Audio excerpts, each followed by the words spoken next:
Señores auditores de Radio Portales, muy pero muy buenas tardes. Bienvenidos a nuestro programa de transmisión diaria. Vamos, somos chilenos, programa que se emite de lunes a viernes por nuestra querida Radio Portales. Hoy estoy con mi compañero, el señor Eduardo Troncoso, y quien les habla, Nil Ruiz. Eduardo, ¿cómo estás? Buenas tardes. Hoy estoy medio Hola trabada. Neil, sí, muy buenas tardes, qué gusto de verte nuevamente, queridos auditores de Radio Portales, como todos los miércoles, qué gusto estar con ustedes.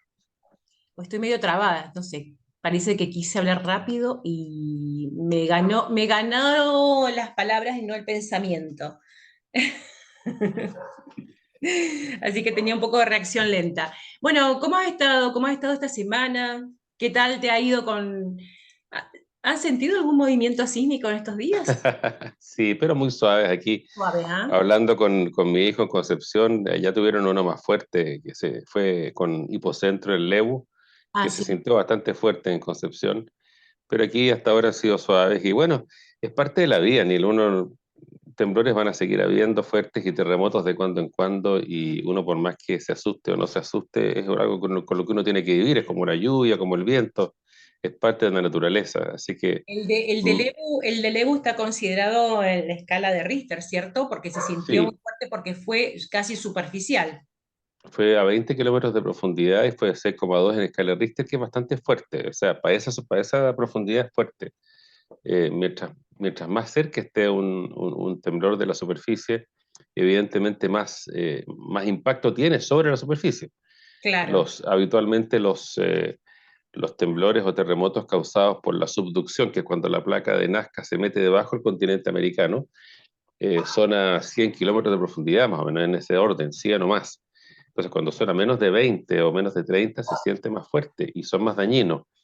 El terremoto más dañino que ha habido en Chile fue el del año 39 en Chillán, que también fue a muy poca profundidad, a menos de 20 kilómetros de profundidad. Entonces, por eso causó tanto daño y tantas muertes, porque no fue el más fuerte por lejos, mucho más fuerte fue el de Valdivia del año 60, pero fue mucho más dañino. Y curiosamente, eh, aquí se habla mucho de la escala Richter, pero eso no mide la intensidad del movimiento sísmico donde uno lo siente. Eso en, Comentémosle a nuestros auditores, por ahí hay alguna persona que no tiene en claro la diferencia entre lo que es Richter y Mercalli.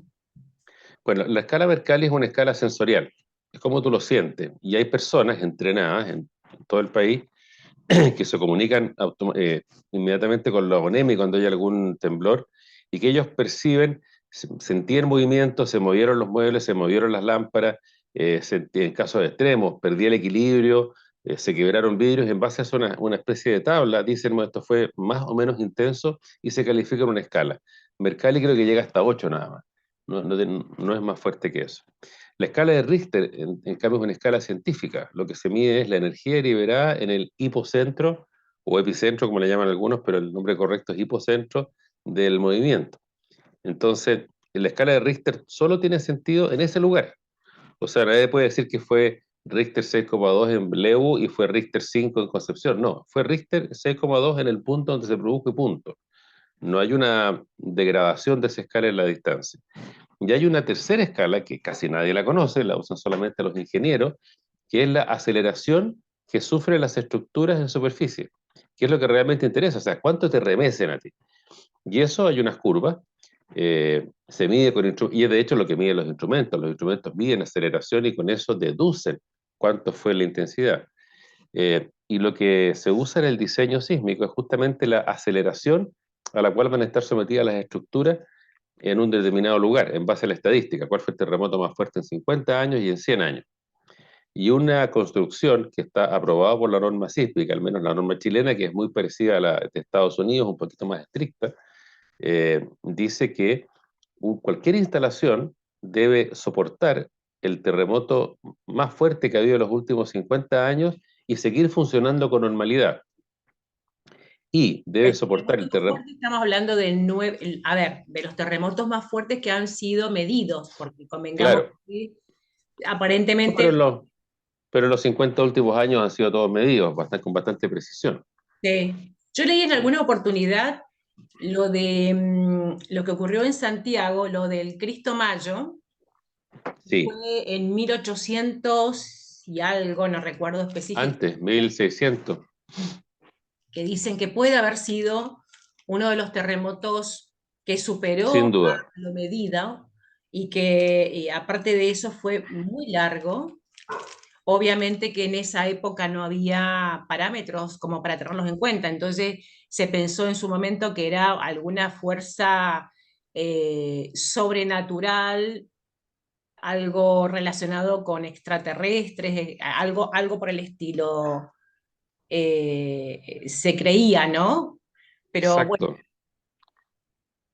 Esto fue el día 13 de mayo y estoy buscando aquí el año exactamente, de 1647.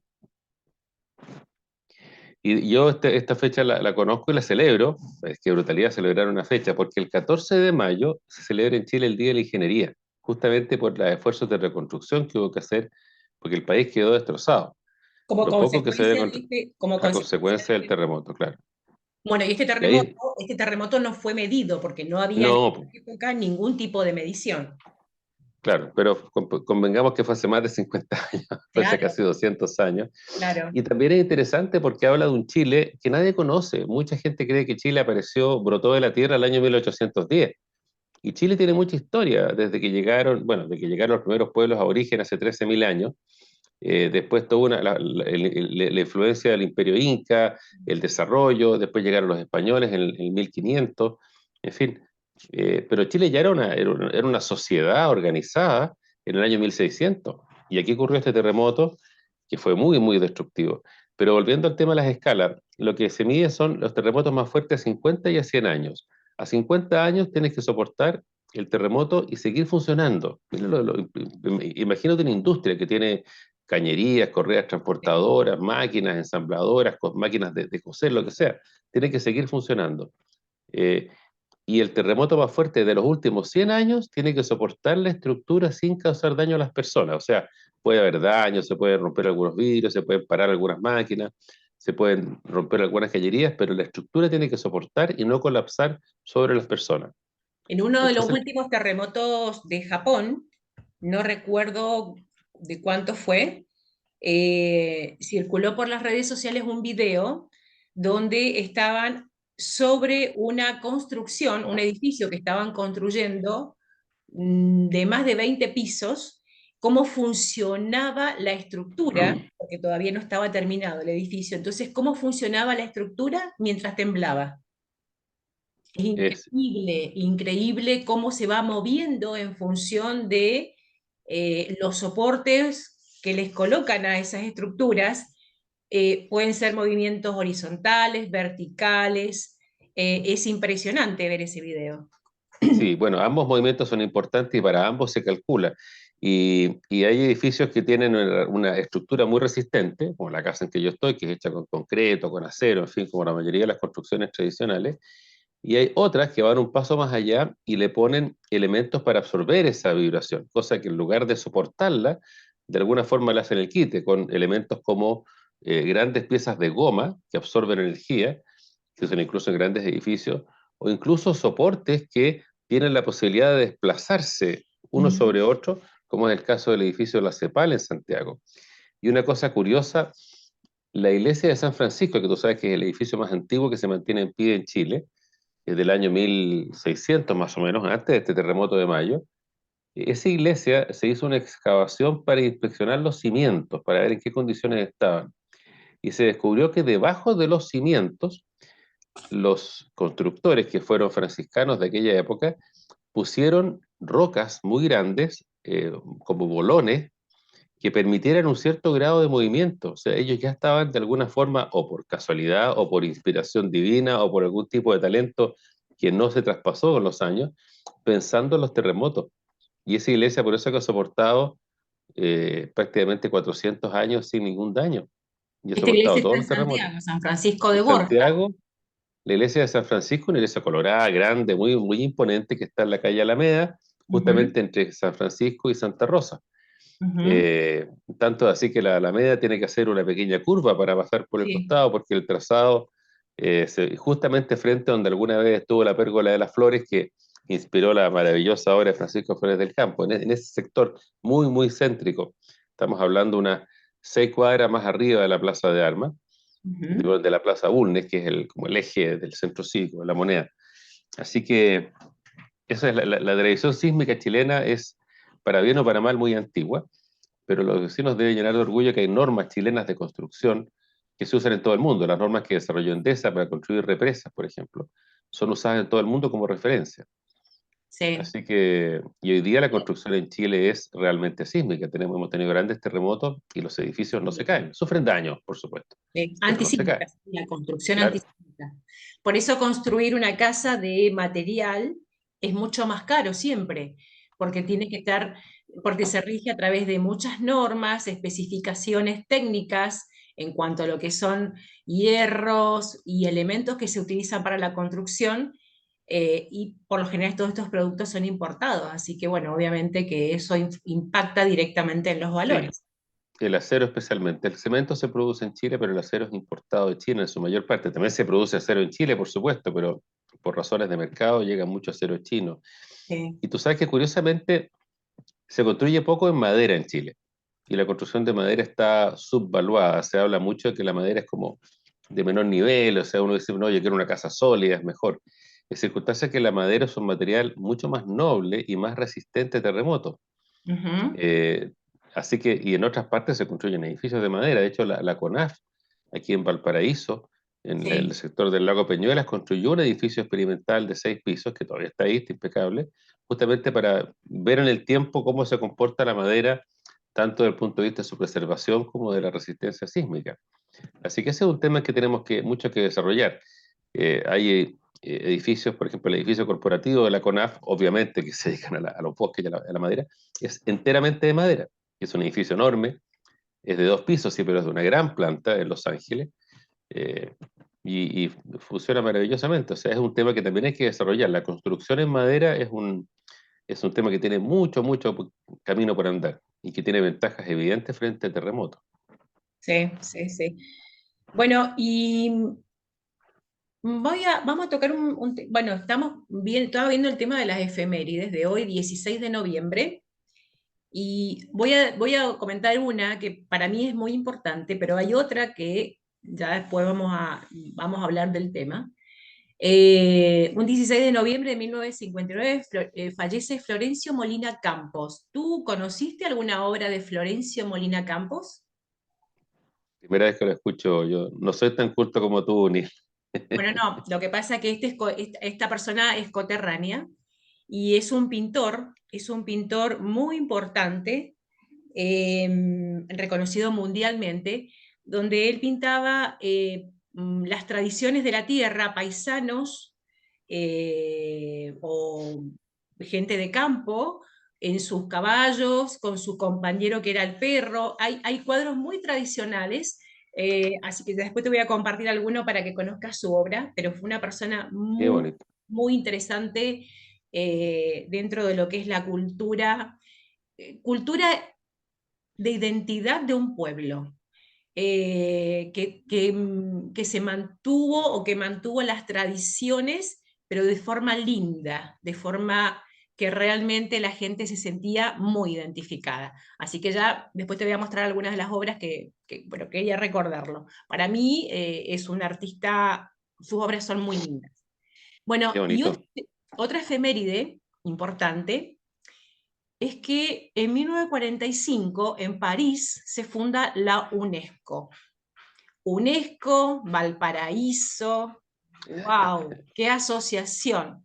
Te cuento que en estos días, estuvo una comisión en Valparaíso, una comisión de la UNESCO, revisando y recorriendo, Valparaíso para ver qué se hace con la Declaración de Patrimonio de la Humanidad. Está medio complicado porque realmente hay eh, se ha dejado mucho, se ha descuidado mucho Valparaíso, y todavía el informe, no tenemos noticias con respecto de ese informe que iban a presentar, pero han estado varios días recorriéndolo. ¿Tú has sabido algo al respecto? Fíjate que no, yo sabía de esta comisión, que lo vi en las noticias la semana pasada, de hecho, y que ya venía esta comisión, ahora dice que estuvo hasta el día 11, pero aparentemente no han todavía emitido ninguna declaración eh, respecto al resultado de su visita. Estuvieron con la ministra de Cultura, estuvieron con el alcalde, ciertamente. Hay un tema, como tú dices, bien importante de deterioro de la ciudad, tanto por descuido como por daño intencional, por vandalismo. Ha sido muy fuerte, particularmente después del 18 de octubre, pero ya antes de esa fecha había todo un deterioro progresivo, un descariño por la ciudad y una preocupación de las autoridades locales más por hacer actividades culturales, entre comillas, como estas cosas que son festivales, pero que son más de droga y de desenfreno que realmente de cultura, con mucha basura, mucho daño, esto que los rayados eran una expresión, que había que permitirlo porque era parte de los derechos humanos, en fin. Yo recuerdo hace unos años atrás, no sé cuántos años, pero más de 10 años, hubo un señor en Valparaíso, frente a la Plaza Victoria, que se fue una turba contra su casa en la que él vivía, una casa muy antigua, y él en su desesperación sacó un arma, disparó y mató a dos personas con un solo disparo. Estaba con el hijo, creo. Claro, bueno, el hijo fue el que disparó, Ujú. y el hijo está preso hasta el día de hoy. Yo este señor lo conocía, era un mecánico y ya estaba bastante enfermo. Muchas veces me atendió a mí con mi auto, una persona, una muy bella persona, y sufrió este drama, pero el hijo quizás se le pasó la mano, no tendría para qué haber disparado, pero imagínate la desesperación de una turba que está atacando tu casa, y en lugar de preocuparse por cómo se permite que una turba ataque una propiedad privada y ponga en riesgo a sus moradores, eh, y ahí no funciona la defensa. Entonces, y esa cultura de las turbas, de las marchas, de los festivales de desorden, del pintarrajeo, de la mugre, de la basura, de la droga, del alcohol en la calle, y tuvo su clímax, por supuesto, en octubre del 2019, cuando ya la ciudad quedó prácticamente destruida. Fíjate que yo el día anterior fui a una reunión a un colegio en Valparaíso, que tiene que ver con la corporación que yo presido, que alguna vez te he comentado. Sí. Teníamos un directorio. Y mientras estaba en esa reunión aproveché de cambiar los neumáticos del auto en un local que estaba cerquita. Bueno, ese local desapareció al día siguiente. Ya no existe. Desapareció, lo hicieron pedazos, no quedó nada. Entonces, así como ese, hay cientos de comerciantes Millones que de tenían, comerciantes. claro, Incluso había muchos comerciantes que se habían endeudado con créditos por para poder supuesto. comenzar con sus negocios, compra de insumos, y se quedaron sin fuente de trabajo y encima con la deuda. Ahora, esto súmale tú el empobrecimiento de Valparaíso. El empobrecimiento de Valparaíso partió cuando abrieron el canal de Panamá, no es una cosa nueva, pero en estos últimos años ha habido una actitud de las autoridades locales de asegurarse de que ningún proyecto prospere. El Muelle Barón, la extensión del puerto de Valparaíso, el sitio 2, que se llama, que hay un proyecto enorme de ampliar la capacidad del puerto. Todos los proyectos de una forma u otra han sido saboteados por las propias autoridades. Tú podrás decir, bueno, cambiemos los proyectos, mejorémoslo, pero no, lo importante es que no se hagan. ¿Eh?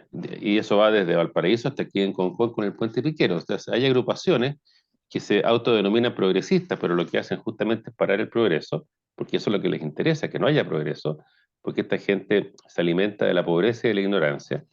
Entonces, claro, si esta gente están a cargo de las autoridades locales, son de esta tendencia, evidentemente van a impedir cualquier proyecto que traiga desarrollo. Entonces, con eso aumenta la pobreza, al aumentar la pobreza aumenta la vagancia, aumenta la delincuencia, aumenta la prostitución, aumenta la mugre, eh, y dentro de eso hay un drama de mucha gente que es muy pobre, y me tocó ir a la iglesia de la Matriz hace unos días a dejar ropa, y tienen un centro, a todo este paso le aviso, Un tienen un centro de centro de acopio. recolección de Ujú. ropa en la iglesia de la Matriz, justo al ladito, pero tú puedes golpear la puerta de la iglesia y te van a indicar dónde es. Súper organizado, muy organizado. Toda la ropa la reciben, la clasifican, la lavan y tienen un sistema de entrega muy bien organizado. Así que los que tengan ropa vieja o ropa que no usen, es vieja, ojalá que no sea vieja, tienen ahí donde poder darle un muy buen segundo uso por gente muy dedicada y gente muy humilde. Tengo ¿Eh? entendido que muchas personas van directamente allí a buscar ropa.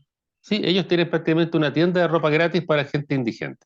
Ujú. Entonces la gente va a ciertas horas, retira la ropa que necesita, y felices. Entonces, pero toda esta pobreza que ha sido no solamente tolerada, sino que de alguna forma causada por las autoridades, hace que el casco urbano de Valparaíso esté en una condición muy miserable. Últimamente se hizo un intento de pintar lo que estaba rayado. La pintura duró menos de 24 horas, rayaron encima. Y el problema no es que no hagan nada, es que a nadie le importa. Claro. Dicen Bueno, que les importa, pero no les por importa. ejemplo, supongamos, yo soy dueña de una propiedad en Valparaíso y a mí me importa que mi casa esté linda. Vienen y pintan un graffiti, pero yo puede suceder lo que sucedió con este bar en Santiago. Trato de mejorar sacar ese graffiti, pintarlo, pintar, volver a pintar, porque hay grafitis, convengamos que hay grafitis de buen gusto y grafitis de muy mal gusto. ¿Sí? Los que más predominan son los de mal gusto. Y nadie tiene derecho a usar tu muro como tela. Claro, pero por ejemplo, si yo quiero arreglar mi casa, puedo tener, puedo ser acusada, como pasó con este restaurante en Santiago, de que estoy destruyendo un patrimonio cultural. Bueno, Porque en eso ahí Valparaíso, evidentemente hubo, o sea, convengamos que hay muchas casas en Valparaíso que tienen su patrimonio cultural, o sea, tienen que respetar ciertas reglamentaciones para poder hacer modificaciones. sí, pero eso fue un descriterio evidente, por eso que fue noticia, porque tú no puedes, o sea, la ley no autoriza a nadie a pintar la fachada de tu casa sin tu permiso. Por supuesto. Entonces, por muy artístico que sea, aunque sea una obra de arte maravillosa, tiene que haber un proceso de permiso, así para pintar una obra de arte, pero para mantener tu casa pintada no tienes para qué pedirle permiso a nadie. Sin embargo, Claro. como sabemos también que dentro de las autoridades y dentro de los jueces hay gente infiltrada que está en esta misma línea, ¿verdad?, de destruir el progreso y de causar el mayor daño posible a cualquier emprendimiento. Si lo hace un particular no van a hacer nada, pero si lo hace un emprendimiento le van a poner problemas. Y anda a saber tú, y estoy solamente haciendo una suposición, si también ahí hubo alguna suerte de venganza porque esa persona no quiso hacerle algún favor a algún inspector. No lo Claro. sé, no es una acusación, es solamente una hipótesis. Pero esas cosas pasan y la gente que emprende sabe que pasan. Aquí en Viña del Mar, años atrás había un alcalde que le decían el 10%, Ah, mira. que fue condenado, don Rodrigo González, con nombre y apellido, fue condenado por corrupción y sin embargo el pueblo de Valparaíso lo eligió diputado. Entonces, si a la gente no le importa la corrupción, si a la gente no le importa que la gente haga mal su trabajo y los eligen, estamos perdidos. O sea, y entonces yo tengo la esperanza de que la UNESCO muy difícil que le quite la condición de patrimonio de la humanidad a Valparaíso porque sería una declaración única en el mundo, nunca ha ocurrido, sería algo realmente insólito, sería un golpe, una llamada de atención demasiado fuerte. Y convengamos que la UNESCO y todos estos organismos dependientes de Naciones Unidas están de alguna forma dominados por las mismas tendencias políticas que las que nos gobiernan hoy día. Entonces, es muy difícil que se den un Claro, golpe en las canillas de esa naturaleza. claro. Pero sí es probable que emitan algún informe con una serie de recomendaciones que van a ser también tirones de orejas y tareas pendientes. Estas personas que viajaron estuvieron 4 días en la ciudad y no solamente se reunieron con el gobierno de Valparaíso, sino también con vecinos, donde los vecinos obviamente muchos expusieron su sentimiento de abandono. Realmente no sé cómo irán a hacer este informe, pero realmente es bastante triste que pasar por esta situación. A todo esto nos quedan pocos minutos, pero me hablábamos recién detrás del micrófono de que llegó un crucero a Sí, Valparaíso y el bus donde trasladaba las personas que venían en el crucero fue asaltado. sí, pues las personas, hablamos la semana pasada, ¿te acuerdas? Del primer crucero que Sí, llega a San Antonio, pues de ese mismo crucero fueron a una expedición, una excursión, la gente se bajó del bus para ir a ver hacer alguna actividad, no sé exactamente dónde, y entraron los delincuentes, robaron todo lo que había en el bus, y algunos con cámara fotográfica, otros con computador, en fin, elementos personales, y hasta ahí llegó la aventura. Entonces, mientras sigas viendo este nivel de delincuencia, este nivel de descuido, eh, ¿cómo vamos a progresar? Ahora, volviendo al tema de la UNESCO, yo creo que es muy bueno que vengan y es muy bueno que tiren las orejas, porque nadie es profeta en su tierra, entonces que alguien de afuera diga, oiga, esta cuestión hay que mejorarlo, esto hay que corregir, esto hay que... pues de alguna forma por lo menos le da un incentivo a la autoridad y algún argumento a quienes tienen que fiscalizar a la autoridad, desde el punto de vista político, desde el punto de vista incluso del cumplimiento de sus obligaciones, para que haga lo que tenga que hacer para recuperar esta ciudad maravillosa que tenemos y preservarla y protegerla de toda esta gente que la quiere destruir o que le quiere hacer daño a quienes allí trabajan, viven, circulan, visitan. Sí, sí, sí, sí. Bueno, esperemos que ese informe sea un informe eh, claro, sin tapar nada, pero que sea, como tú dices, un llamado de atención. Así espero. Esperemos que así sea. Bueno, te invito a que nos encontremos en el próximo bloque. Perfecto, pues queridos auditores, nos encontramos en unos minutos. Bien, hasta luego.